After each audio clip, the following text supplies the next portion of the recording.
While I've been travelling around British Telecom, conversations have usually been about the problems you face in a massive organisation of 230,000 people.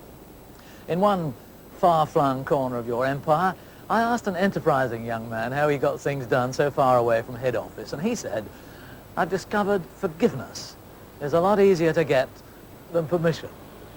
That, as you can imagine, was off the record, and you don't have to take it as gospel. But here on the record are some views about what can be done to solve some of British Telecom's problems, starting with a man who's not shy of controversial opinions, the DGM of Thames Way, Mike Townsend. The BT slogan is, "It's you we answer to," but you can't answer unless you've heard what the customer is saying. Now, who at BT is listening? That's an interesting question, because in a sense, we're all listening like mad. We've got people in sales offices, we've got people in shops, we've got engineers who are out with the customers every day. So we've got plenty of ears out there, and we're all listening like mad. I think the problem is, what do we hear? Because if you take a customer who rings us up and says, "My phone isn't working, I would like you to put it right," that's what the customer's saying to us. But all too often what we're hearing is, "Oh hell, here's another problem. Oh hell, who's done this? Who's wrong now? Who's to blame for this?" So how does BT need to change? If you look into BT at almost any level and at any place, we've got some pretty good people, pretty wonderful people who have got great ideas. One of the things that we've got to change, I suppose, is to liberate all of that talent that there is in there. We want a situation where whatever the problem is, someone says, "Here, this is my problem, I'll get a team together." And people are prepared to join that team, not because there's a hierarchy that says, "Well, I work for him, so I'm part of his team," but there's a feeling that there's a problem that needs a team to deal with it. I can be a productive part of that team. Let me get in and let me have a go at it. So I think that you need the initiative to call the teams together. You need people to take personal initiative, personal responsibility, to feel personally concerned.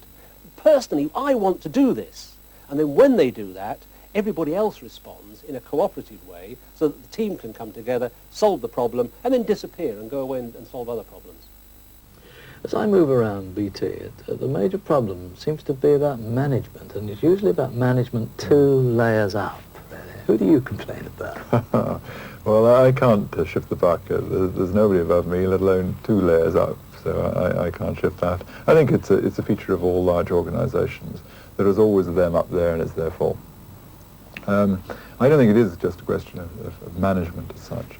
I wouldn't want to undermine the management talent of this organisation, because this organisation is full of very, very good talent and very loyal and able people, not just managers but staff at large. I think the problem is much more of the task that we've got to undertake.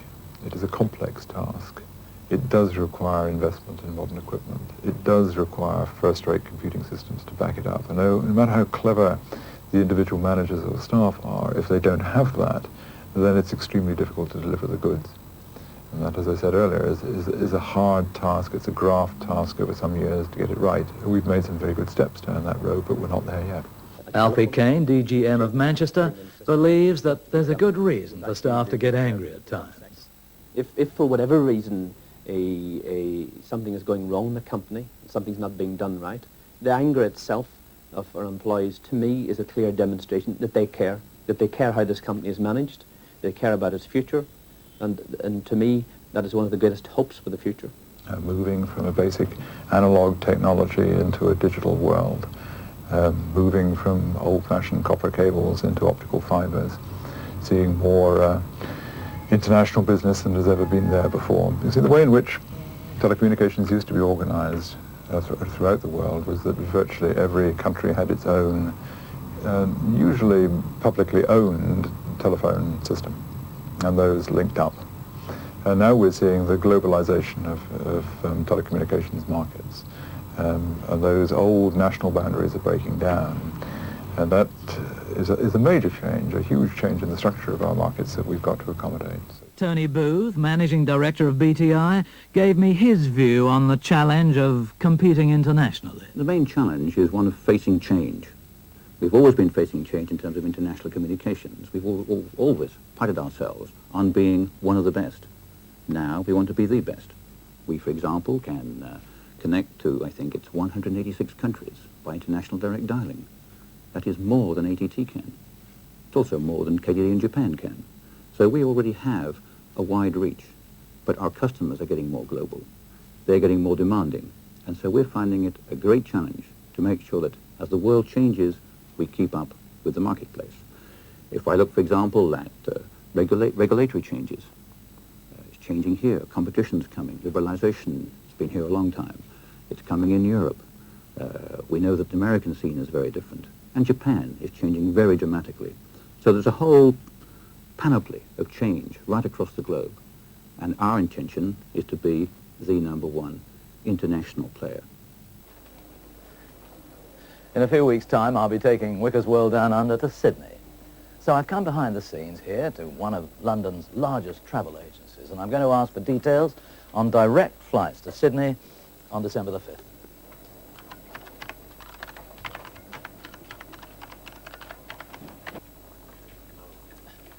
And there they are. The Qantas flights first, then British Airways. And the information comes direct from a computer in Australia. It comes on a lease line, probably supplied by BTI, but the point is, it needn't necessarily be British Telecom. It'll be whoever offers the best deal, the best price, the most convenient package, whatever. BTI compete for virtually every bit of business. Soon, nearly every part of British Telecom will be competing with other companies for the business it's got and for the business other people have got. In other words, it's the customers who are deciding the future of British Telecom. Mike Bett, Managing Director of BT UK, didn't agree with my suspicion that BT felt the customers were merely interrupting the smooth running of their business.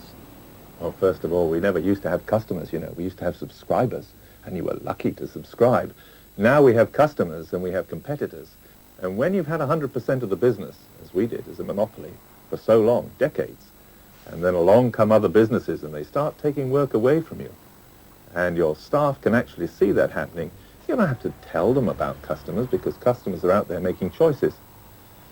It's a little bit like the BBC and ITV, isn't it? And of course, in the old days, before you decided to go straight, you were in the BBC. I was in the BBC, and I can tell you that it took the BBC a lot longer to get used to competition than it's taking BT to. Travelling around the world as I do, I find British Airways, which used not to be very good, is now one of the best airlines in the world, certainly far better than most of the American airlines. Is there some sort of parallel between what's happened at BA and what you're hoping will happen at BT? I think there are some parallels. I think that one of the things that's impressed me in a very big way with British Airways was the way that they set about training their staff to put the customer first.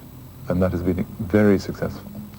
And with our customer-facing staff, that's exactly the same thing that we are doing. Of course, it's different because we have a different order of magnitude of staff.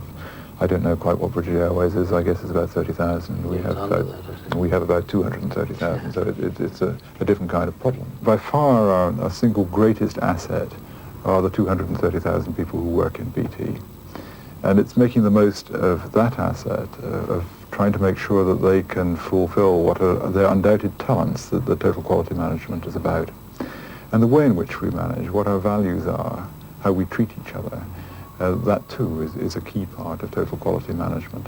David Day, Managing Director of CSD. And the CSD was brought together because we recognized that we had to bring together the skills in telecommunications and organize them the way the customers wanted them organized, into specific business units, each of which brought special communication services or products to our customers. But let me emphasize, if I may, Alan, that the organization is transitory. Organizations have to change to meet the needs of the marketplace, to recognize competition, to recognize changes in technology. And undoubtedly, we will continue to change the organization. We're all working for British Telecom. BT UK will change its shape and its structure and its offerings. CSD will change its shape and its structure and its offerings. 2 to 3 years from now, you won't recognize the organization. If it is the same, then we will have failed. So we should look forward very positively to change in organization. BT's future in, I think, the 1990s and into the next century is going to be a really fascinating one. If you look at our main international network, for example, that's as good as the best of the North American ones. If you look at our long-distance network within the UK, that's the new digital network, then that's the most advanced in the world. And I think that in a lot of areas we can claim to be extremely good. I think within the UK that we can provide a modern telecommunications network which is second to none in world terms, and that's what we've got to aim for. If you don't aim for being top of the first division, then you end up in the amateur league. And we're well positioned to do that. We have the technology, we have the finances to do it, and we have the staff and the management determination to do it. So we're going to do that. I was asked to take a look at British Telecom and how it compared with the rest and the best of the world. It's been a revealing and a stimulating tour for me, and I won't say I don't have any reservations left. But I do believe your company is well on its way to achieving Ian Valance's goal. In 4 or 5 years from now, it's hard to predict the exact timescale, but within a few years, I suspect British Telecom will be the #1 telecom company in the world.